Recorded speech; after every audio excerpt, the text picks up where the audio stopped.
সবাইকে হোমিও ডাইজেস্টের পক্ষ থেকে সালাম এবং শুভেচ্ছা। আমি সারিয়া বিনতে মাহফুজ, হোমিও ডাইজেস্টের একজন স্টুডেন্ট। আজকে আমি আলোচনা করব ডিএচএমএস প্রথম বর্ষের পদার্থবিজ্ঞান সাবজেক্টের একটা কমন প্রশ্ন, পদার্থ কাকে বলে, কত প্রকার ও কী কী। তো চলুন শুরু করা যাক। যার ওজন আছে, আয়তন আছে, জায়গা দখল করে, বল প্রয়োগ করলে বাধা সৃষ্টি করে, তাকে পদার্থ বলে। অবস্থা ভেদে পদার্থকে তিন ভাগে ভাগ করা হয়, যেমন কঠিন, তরল, বায়বীয় বা গ্যাসীয়। তো চলুন এখন আমরা কঠিন পদার্থ কাকে বলে এবং এর বৈশিষ্ট্যগুলো কি জেনে নেই।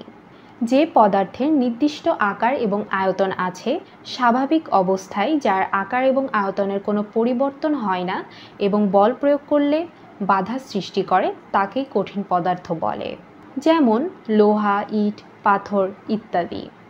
কঠিন পদার্থের বৈশিষ্ট্য: নির্দিষ্ট আকার আছে, আয়তন আছে, জায়গা দখল করে, বল প্রয়োগ করলে বাধা সৃষ্টি করে, একে তাপ দিলে প্রসারিত হয়।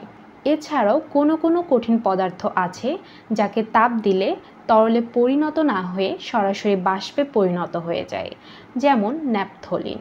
তো চলুন এখন আমরা তরল পদার্থ কাকে বলে এবং তরল পদার্থের বৈশিষ্ট্য সম্পর্কে জেনে নেই। যে সকল পদার্থের আয়তন আছে কিন্তু আকার নেই, যে পাত্রে রাখা হয় সেই পাত্রের আকারই ধারণ পদার্থের বৈশিষ্ট্য। তরলের আয়তন আছে কিন্তু আকার নেই, জায়গা দখল করে, ওজন আছে, যে পাত্রে রাখা হয় সেই পাত্রের আকারই ধারণ করে এবং নিচের দিকে গড়িয়ে চলে।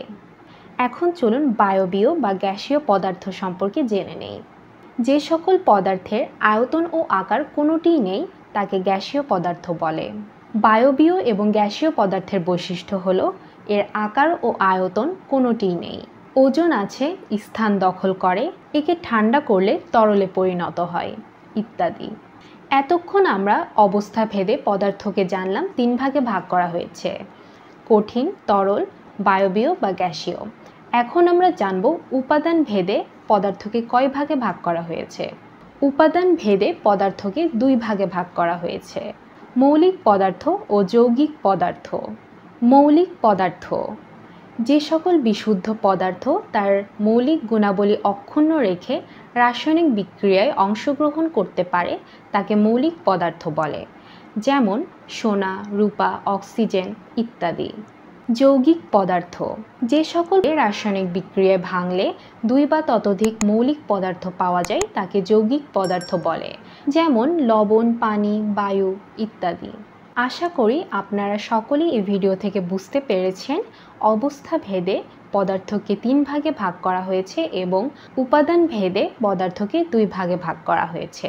আশা করি এই বিষয়টি আপনাদের সকলের কাছে ক্লিয়ার এবং এইরকম আরও ডিএচএমএস কোর্সের প্রতিটা সাবজেক্টের কমন প্রশ্ন